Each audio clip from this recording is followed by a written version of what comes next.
Assalamualaikum warahmatullahi wabarakatuh. Semoga semuanya sehat-sehat ya.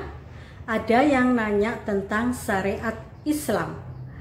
Syariat Islam itu kamu merebus air itu umum, itu namanya syariat Islam. Kamu buang air kecil, itu namanya syariat Islam. Air mengalir dari atas ke bawah, itu namanya syariat Islam. Kalau syariat rukun Islam yang wajib itu loh ya, kamu sholat 5 waktu, kamu haji, kamu puasa Ramadan, kamu syahadat, kamu zakat, itu namanya syariat rukun Islam. Langsung ya, di vlog kali ini aku mau membahas tentang bahwa Allah sangat demokratis. Terus nanti yang kedua, Rawasiyah. Rawasiyah itu ada di surat Al-Anbiya 31. Dan nanti yang ketiga, ateis. Langsung ya, Allah sangat demokratis. Di surat Al-Baqarah 256, Allah mengasih hukum yang jelas kepada hamba-hamba dan umatnya bahwa kamu bebas memilih keyakinanmu tanpa paksaan. Kamu bebas memilih keyakinanmu semau-maumu, sakarepmu, katanya Gusti Allah. Karena Allah sangat demokratis. Tetapi Allah membedakan dua jalan. Ada jalan yang terang dan ada jalan yang sesat. Jalan yang terang, kamu membutuhkan logika, ilmu, pengetahuan, hati, pikiran, akhlak, dan akal.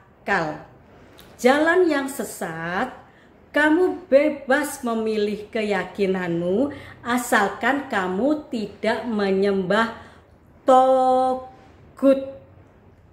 Kalau kamu sudah menyembah togut, pasti sikapmu tidak akan tepat kepada Allah.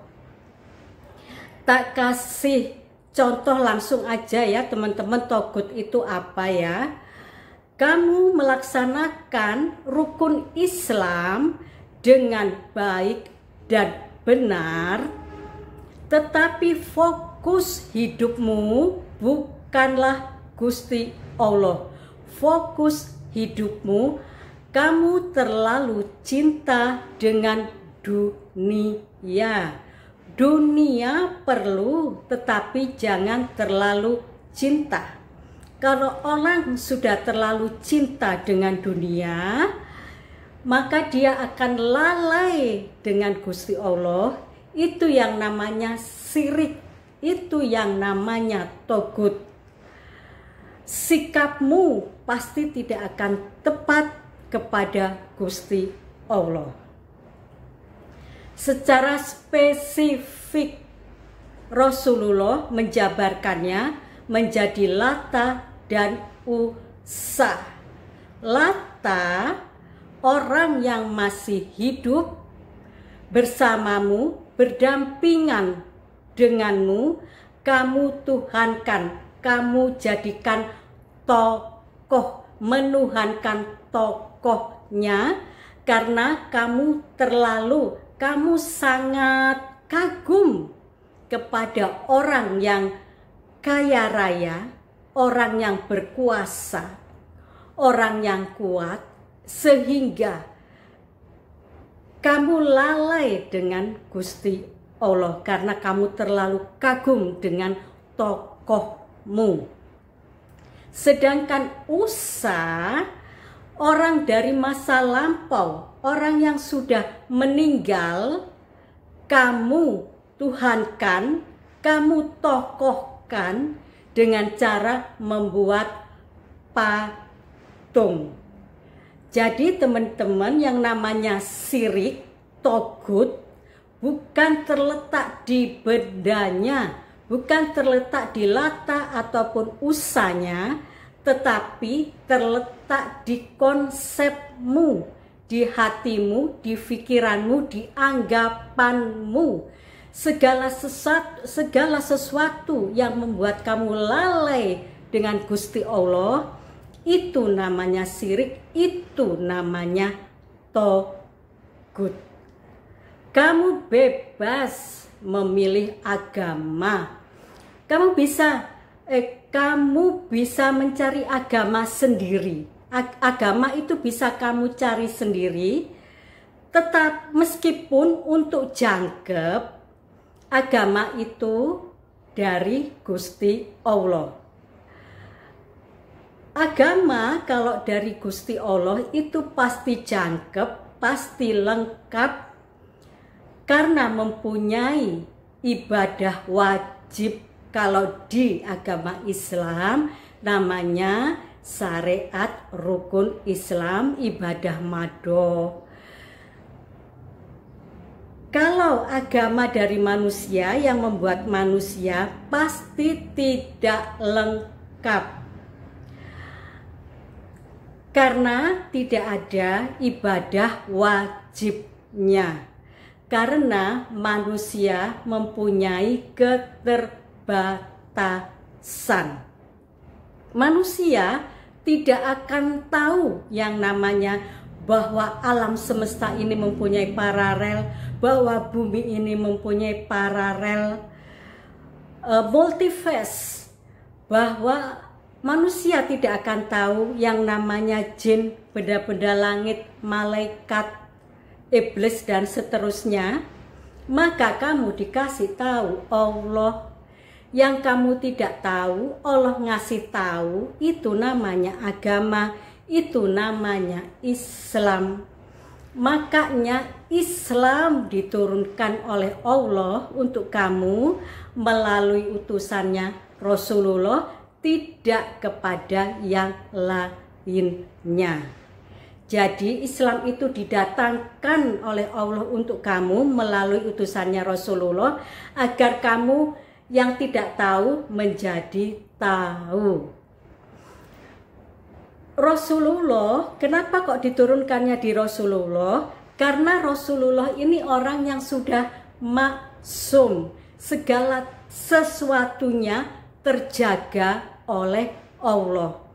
Orang yang tidak akan terpengaruh dengan keduniaan, selalu diihdinas sirotol mustaqim. Orang yang insan kamil, orang yang al-amin, orang yang sudah super cum laude. Sedangkan ustadz, guru-gurumu, dan seterusnya, itu adalah manusia biasa yang masih bisa terpengaruh dengan keduniaan, kadang-kadang diihdinas sirotol mustaqim, kadang-kadang tidak diihdinas sirotol mustaqim. Makanya kita wajib berguru kepada Rasulullah. Ini ada di surat Al-Alaq ayat 5. Insana ma'lam ya'lam. Tak lanjutin ya. Allah menurunkan informasinya dilewatkan melalui Rasulullah, tidak kepada yang lainnya. Jadi Rasulullah diturunkan untuk kita, untuk ngasih tahu, gini loh manusia, gini loh hewan-hewan, gini loh tumbuh-tumbuhan, gini loh benda-benda langit, gini loh jin, gini loh yang namanya malaikat. Malaikat itu bisa berasal dari manusia, bisa berasal dari jin. Malaikat itu bukan makhluknya Allah. Malaikat itu fungsionaris, tangan panjangnya Allah, jabatan. Ibaratnya seperti institusi. Tak kasih contoh malaikat Israfil ya. Malaikat Israfil itu ibaratnya Kementerian Penerangan.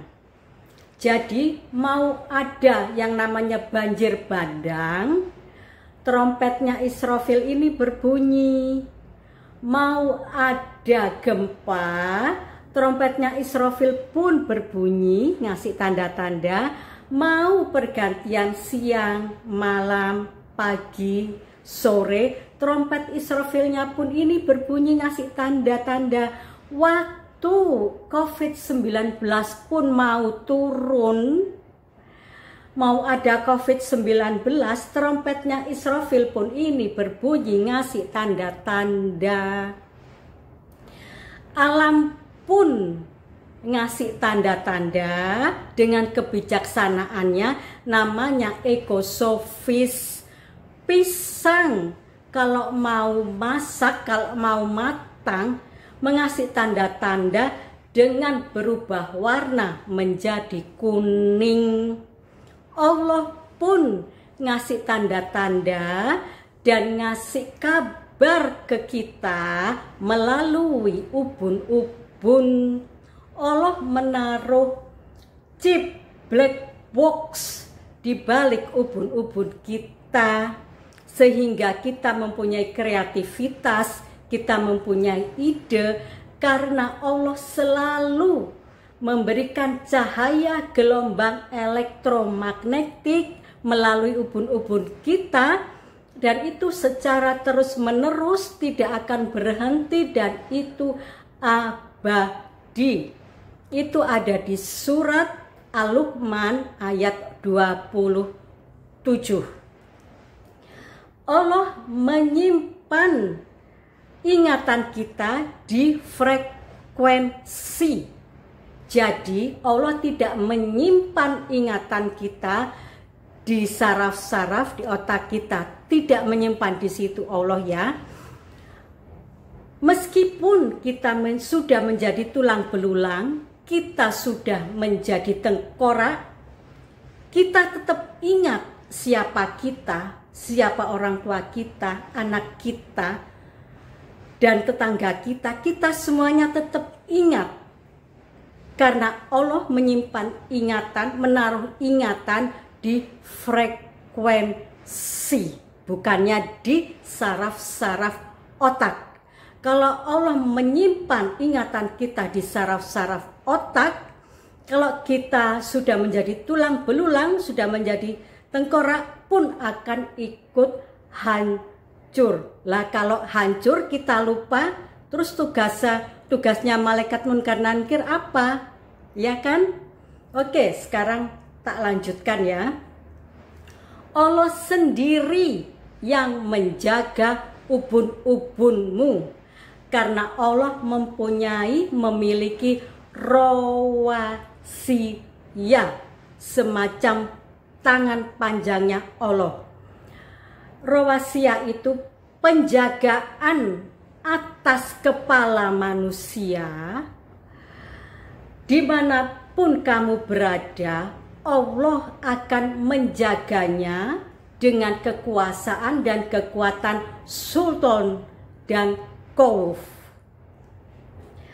agar selalu terjalin tali silaturahmi secara vertikal dengan Gusti Allah, agar dimanapun kamu berada, kamu menjadi penyeimbang, agar dimanapun kamu berada, kamu dalam keseimbangan.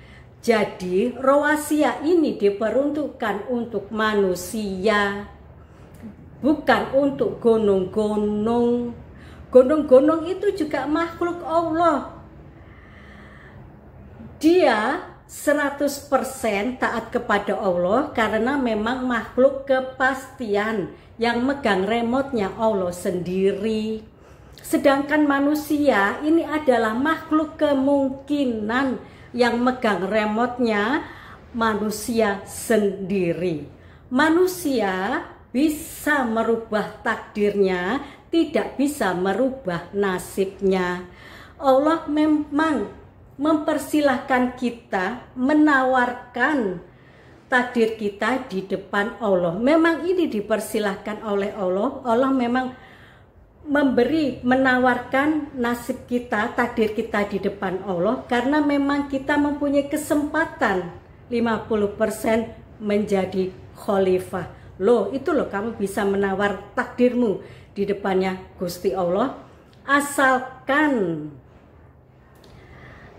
kamu tidak konflik dengan Gusti Allah. Tak lanjutin ya. Tak lanjutin ya teman-teman ya. Oh ya, rawasia itu ada di surat Al-Anbiya ayat 31. Yang tak ceritain semua tadi ya, mulai dari malaikat, ubun-ubun, rawasia, itu namanya rahmatan lil alamin.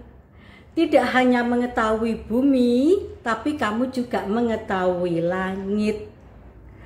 Yang tidak bisa kamu jangkau, kamu gunakan iman, karena ilmu tidak akan bisa menjangkau seperti yang aku cerita mengenai malaikat, ubun-ubun tadi ya teman-teman ya.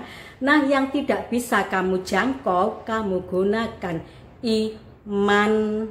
Makanya di Islam ada yang namanya syariat rukun iman.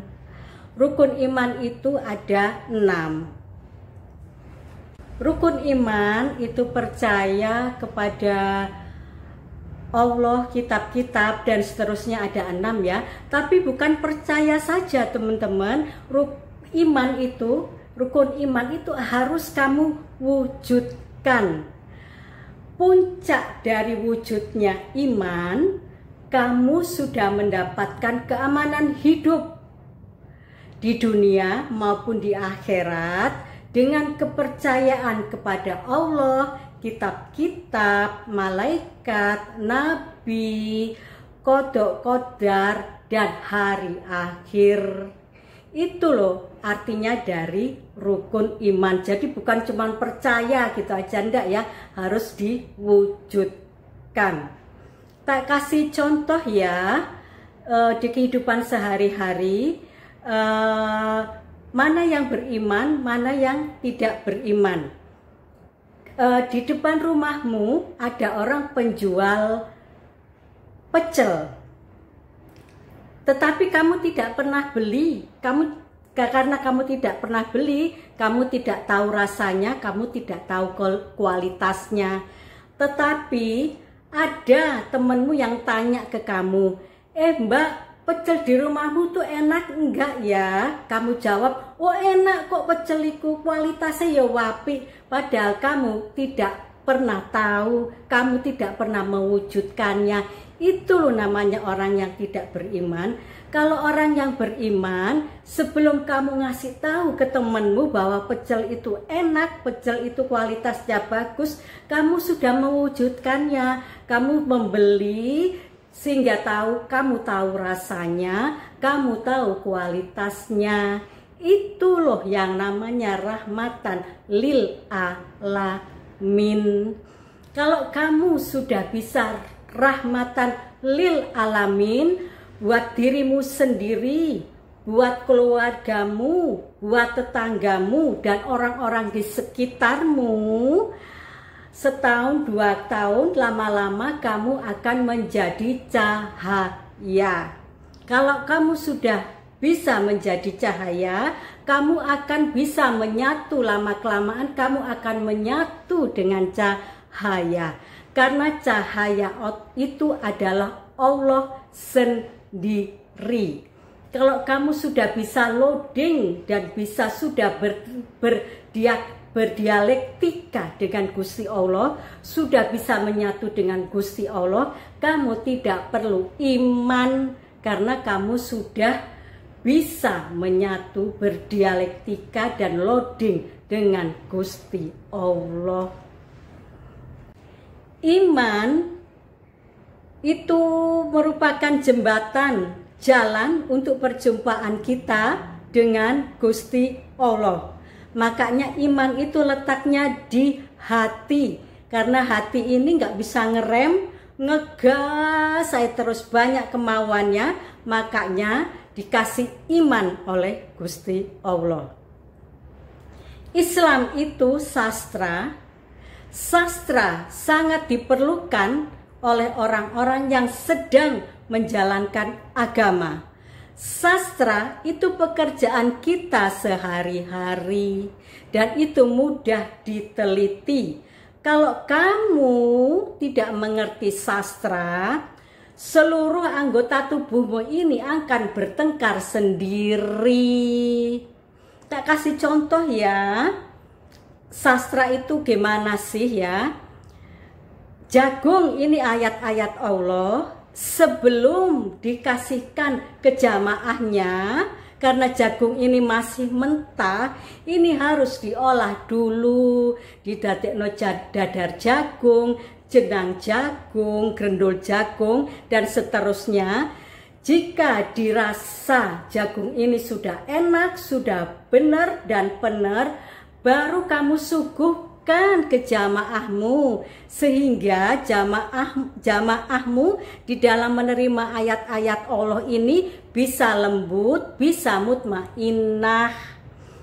Orang-orang yang sudah mutmainah, yang sudah lembut, otomatis badannya menjadi sehat, akhlak, hati, pikiran, dan akalnya menjadi sehat. Otomatis rohnya pun ikut sehat. 96,5% ustadz-ustadzmu iki tidak mengerti sastra, yo tidak bisa bahasa sastra. Jagung yang masih mentah ini yang seharusnya diolah dulu langsung dikekno nang jamaahe. Akhirnya jamaahnya untungnya banyak yang rontok, sehingga jamaah zaman sekarang ini akeh untune sing ompong, malah ono sing keleleken. Karena sehingga sekarang ini bukan hanya resesi ekonomi saja, tetapi juga resesi mental. Agama itu hakikatnya cuma tauhid, penyatuan antar segala hal di dalam kehidupan, dan akhirnya menyatu dengan yang Maha Tunggal, yaitu Allah. Sekalipun kamu ateis,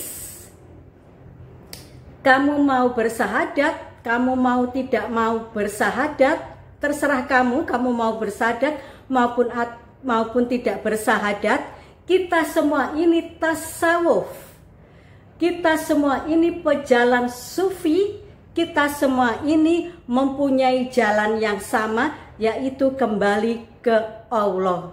Inna ilahi rojiun, gak ono maneh. Karena Allah pun juga walam yakulahu kufuwan ahad. Segala sesuatu akan dipersatukan oleh Allah. Assalamualaikum warahmatullahi wabarakatuh.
bagus sih anunya. Iya.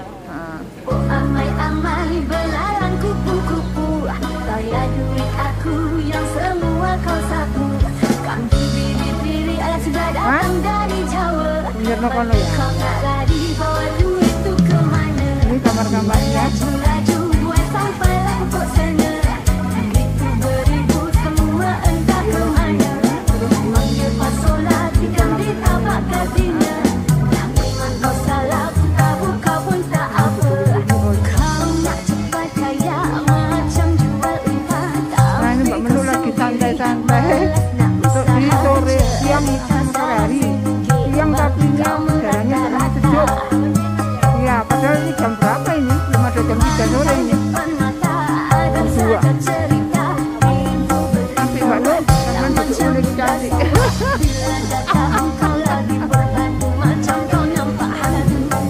Iya.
Hanya karena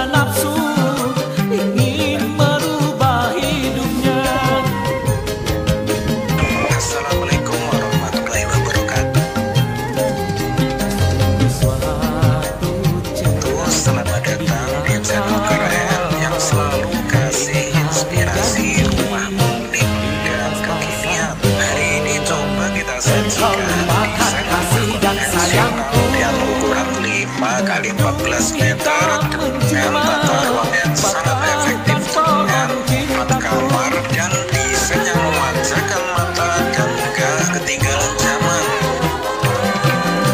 Dan sebelum kita lanjut, kasih dong like-nya dan jangan lupa tinggalkan sejak kalian di kolom komentar.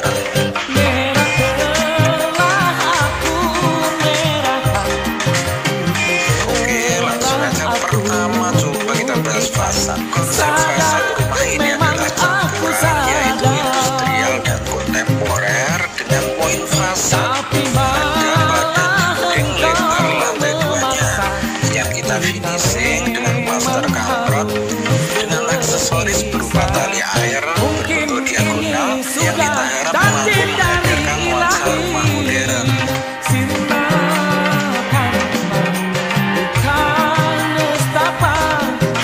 Sedangkan untuk bahan atap, rumah ini menggunakan atap galvalum yang kita miringkan ke arah belakang.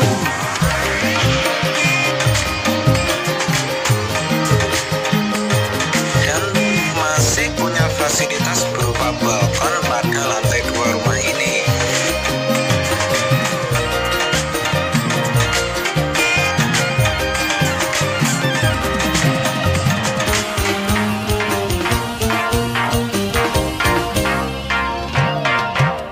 Oke, sekarang coba kita melangkah ke area rumah.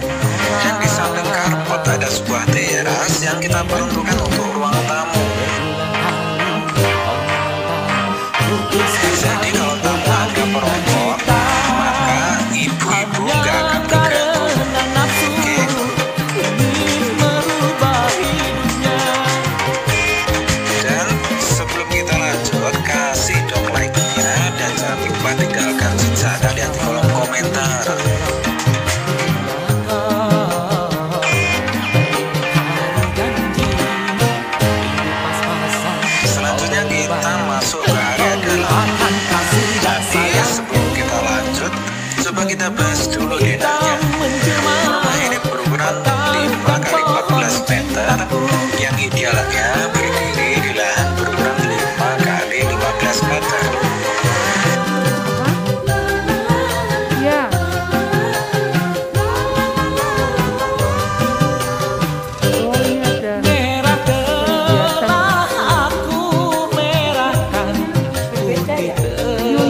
Azan.